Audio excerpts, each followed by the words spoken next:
যারা VPN use করে Facebook চালাচ্ছেন, যে কোনো সময় ফেসবুক আপনার ফেসবুক অ্যাকাউন্ট পার্মানেন্টলি ডিলিট করে দিতে পারে।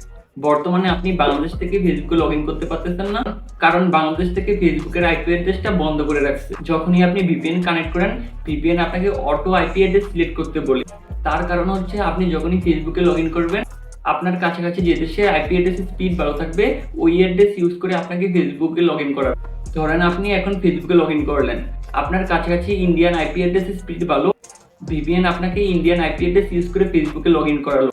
তার কিছুক্ষণ পর আপনি আবার ফেসবুকে লগ ইন করলেন, তখন মালয়েশিয়ান আইপি অ্যাড্রেসের স্পিড ভালো দেখে ভিপিএন আপনাকে মালয়েশিয়ান আইপি অ্যাড্রেস দিয়ে লগ ইন করালো ফেসবুকে। এইভাবে আপনি যখনই ফেসবুকে লগ ইন করবেন, আপনার কাছাকাছি যে দেশের আইপি অ্যাড্রেসের স্পিড ভালো থাকবে, ভিপিএন আপনাকে ওই দেশের আইপি অ্যাড্রেস ইউজ করে আপনাকে ফেসবুকে লগ ইন করাবে।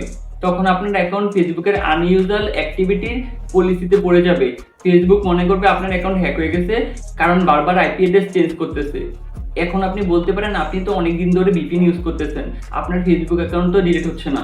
এর কারণ আপনার অ্যাকাউন্ট ফেসবুকের আনইউজুয়াল অ্যাক্টিভিটির পলিসিতে সেইভাবে পড়তেছে না। যখনই ফেসবুক বুঝতে পারবে, তখনই আপনার অ্যাকাউন্টটা পার্মানেন্টলি ডিলিট করে দিবে। এই হলো একটা সমস্যা। আরেকটা সমস্যা হচ্ছে, আপনারা নর্মালি ফ্রি ভিপিএন ইউজ করেন। পৃথিবীতে কোনো জিনিসই ফ্রি হয় না। ফ্রি ভিপিএন নর্মালি হ্যাকাররাই তৈরি করে, কারণ আপনার ডাটা নেওয়ার জন্য। তাহলে এখন কি আপনি ভিপিএন ইউজ করে ফেসবুক চালাবেন না? হ্যাঁ, অবশ্যই চালাবেন। কিছু ট্রাস্টেড ভিপিএন আছে, অথবা আপনি চাইলে পেড ভিপিএন গুলো ইউজ করতে পারেন। আর ভিপিএন দিয়ে ফেসবুক ইউজ করার সময় সবসময় আপনি চেষ্টা করবেন একটা দেশের আইপি অ্যাড্রেস ইউজ করে ফেসবুকে লগ ইন করার জন্য। সো ভিডিওটা ভালো লাগলে অবশ্যই লাইক এন্ড সাবস্ক্রাইব করে দিবেন।